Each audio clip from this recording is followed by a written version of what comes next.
양형에 대해서 보도록 하겠습니다. 대법원 양형 기준과 관련하여 내란 중요 임무 종사죄와 대통령 기록물 관리에 관한 법률 위반죄에 대하여는 양형 기준이 설정되어 있지 않고 양형 기준이 설정된 범죄와 그렇지 않은 범죄 사이의 경합범에 관하여는 그 하한만을 양형 기준이 설정된 범죄의 양형 기준상 형량 범위 하한에 따르도록 되어 있습니다. 따라서 양형 기준은 이 사건 양형에 중요한 영향이 없습니다. 양형 사유를 구체적으로 살펴보겠습니다. 피고인은 1970년 6월경 공무원으로 임용된 이래 약 50년 동안 외교통상부 통상교섭본부장, 국무조정실장, 경제부총리 겸 재정경제부 장관, 국무총리 등으로 재직하면서 다수의 훈장과 포장을 받았습니다. 피고인 윤석열 등의 내란 행위에 관하여 사전에 모의하거나 실행행위를 지휘하는 등 보다 적극적으로 가담하였다고 볼 자료는 없습니다. 피고인은 국회에서 비상계엄 해제 요구안이 의결되자 이 사건 비상계엄을 해제하기 위한 국무회의를 소집 주재하였고 그에 따라 비상계엄이 약 6시간 만에 해제되었습니다. 피고인은 현재 만 79세의 고령임에도 벌금형을 포함하여 아무런 형사처벌을 받은 전력이 없습니다. 피고인은 최근에 이르러 경도 인지장애와 우울증을 진단받아 그에 따른 치료가 필요하고 피고인의 배우자는 독립적인 고등이 어려워 피고인의 돌봄과 간호가 필요하다는 내용의 관련 자료가 재판부에 제출된 바는 있습니다. 그러나 이러한 사정이 있더라도 다음과 같은 점을 고려하면 피고인에게 엄한 처벌을 하는 것이 타당하다고 보입니다. 윤석열이 2024년 12월 3일 비상계엄을 선포하고 이에 근거하여 헌법에 따라 보장되는 의회, 정당 제도 등을 부인하는 내용의 위헌위법한 포고령을 발령하며 군 병력과 경찰 공무원을 동원하여 국회 중앙선관위 등을 점거, 출입 통제하거나 압수수색한 행위는 앞서 본 바와 같이 형법 87조에서 정하는 내란 행위에 해당합니다. 이러한 12.3 내란은 국민이 선출한 권력자인 윤석열 전 대통령과 그 추정 세력에 의한 것으로서 성격상 위로부터의 내란에 해당하는데 이러한 형태의 내란은 이른바 친위 구테타라고도 불립니다. 세계사적으로 살펴보면 이러한 친위 구테타는 많은 경우 성공하여 권력자는 독재자가 되었고 국민의 생명과 재산과 같은 기본권은 본질적으로 침해되었으며 국가의 경제와 외교는 심각한 타격을 받았고 독재자의 권력이 약해지는 시기가 되면 내전과 같은 전쟁이나 정치투쟁으로 국가와 사회 전반이 회복하기 어려운 혼란에 빠지는 사례를 많이 볼 수 있습니다. 12.3 내란은 이러한 위로부터의 내란에 해당되는 점에서 그 위험성의 정도가 아래로부터의 내란과 비교할 수 없습니다.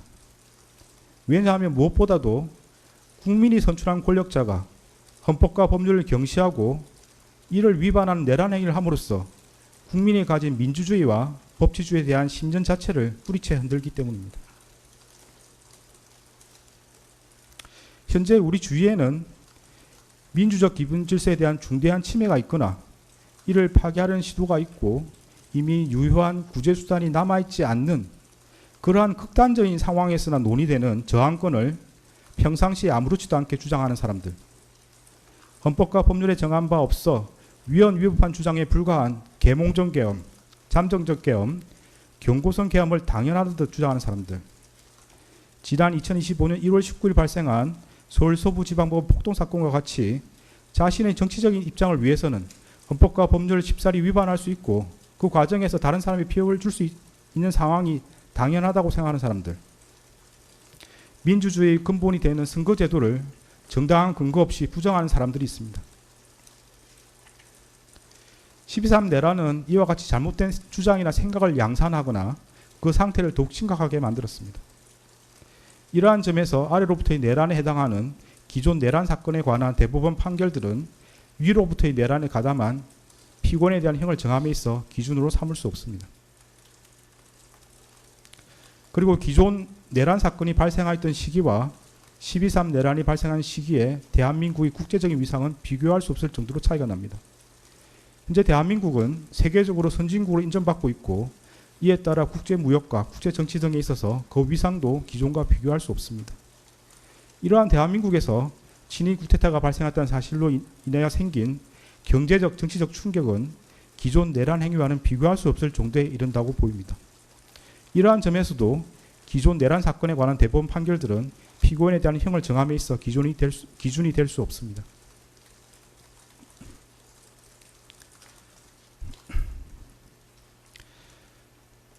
(12.3) 내란 과정에서 사망자가 발생하지 않았고 내란 행위 자체는 몇 시간 만에 종료되긴 하였습니다. 그러나 이는 무엇보다도 무장한 계엄군의 맨몸으로 맞서 국회를 지킨 국민의 용기에 의한 것입니다.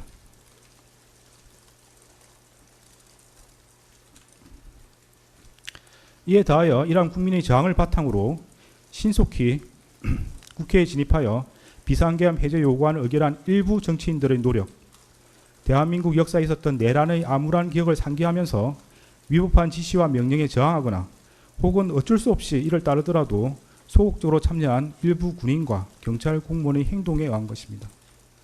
결코 12.3 내란 가담자에 의한 것이 아닙니다.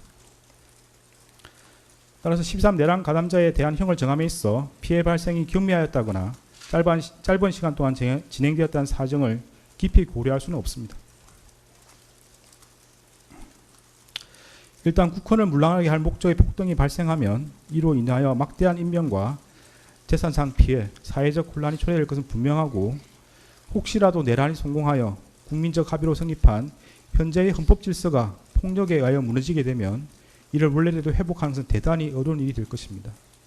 따라서 그러한 내란 행위를 사전에 차단할 필요가 있고 이러한 목적을 달성하기 위해서는 내란 행위에 가담한 사람들을 무겁게 처벌하는 것이 불가피합니다. 피고인은 간접적으로나마 민주적 정당성과 그에 대한 책임을 부여받은 국무총리로서 헌법과 법률을 준수하고 헌법을 수호하고 실현하기 위한 모든 노력을 기울여야 할 헌법적 의무를 부담합니다.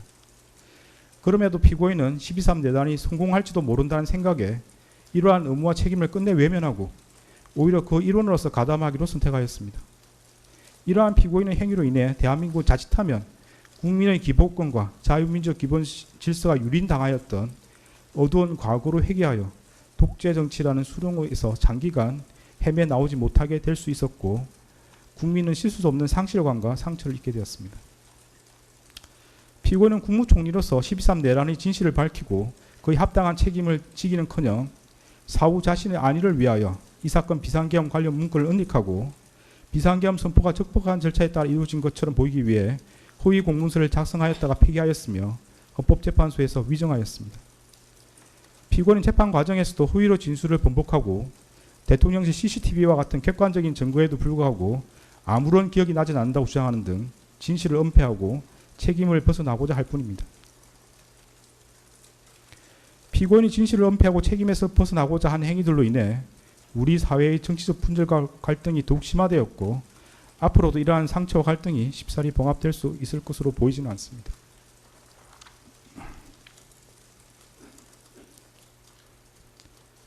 피고인은 제2회 공판기일에서 12.3 내란에 관하여 여러가지 법적인 검토가 필요하여 공개적으로 제지하지 못했다는 취지로만 진술하였다가 이 법원의 요구에 따라 내란 중요임무 종사 공소사실이 택일조로 추가되고 대통령실 CCTV 영상 재생 및 정인신문 등 증거조사를 거쳐 자신의 범죄 사실이 탄로나 형사처벌의 기로에 서자 마지못해 최후 진술에 이르러서야 국민이 겪은 고통과 혼란에 대해 가슴 깊이 죄송스럽게 생각한다는 취지로 진술하였지만 그 사과의 진정성을 인정하기 어렵습니다. 달리 피고인이 진지하게 반성하고 있다거나 자신의 범죄 행위로 인하여 국가와 국민이 입은 피해를 회복시키기 위한 어떠한 노력을 하였다고 볼 아무런 자료가 없습니다. 이러한 점과 그 밖의 양형의 조건이 되는 여러 사정을 종합적으로 고려하여 주문과 같이 형을 정합니다. 주문. 피고인을 징역 23년에 처한다. 이 사건 공소 사실 중 허위 작성 공문서 행사의 점은 무죄. 판결에 불만이 있으면 일주일 이내에 항소장을 제출해서 다툴 수 있습니다. 항소하는 경우는 서울고등법원에서 재판이 진행됩니다.